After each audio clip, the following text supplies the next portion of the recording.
আপনি যদি লালবাগ কেল্লা ভ্রমণের পরিকল্পনা করে থাকেন তাহলে এই ভিডিওটি আপনার জন্য একদম পারফেক্ট। এই ভিডিওতে আপনি জানতে পারবেন লালবাগ কেল্লা প্রবেশ মূল্য কত, লালবাগ কেল্লার সাপ্তাহিক বন্ধ কী বার, প্রতিদিন কয়টা থেকে কয়টা পর্যন্ত লালবাগ কেল্লা খোলা থাকে এবং ঢাকার ভেতর ও বাইরে যে কোনো জায়গা থেকে কিভাবে সহজে সেখানে পৌঁছাতে পারবেন।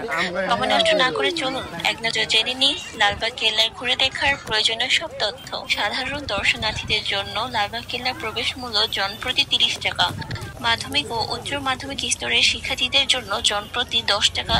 ছাত্রছাত্রীদের অবশ্যই পরিচয়পত্র সঙ্গে আনতে হবে।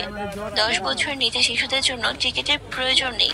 সার্কভুক্ত পর্যটকদের জন্য জনপ্রতি 200 টাকা, বিদেশি পর্যটকদের জন্য জনপ্রতি 400 টাকা টিকিটের মূল্য।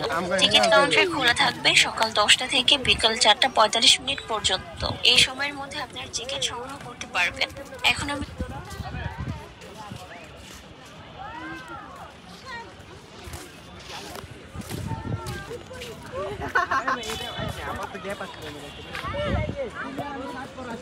সেম ছবিটা লোক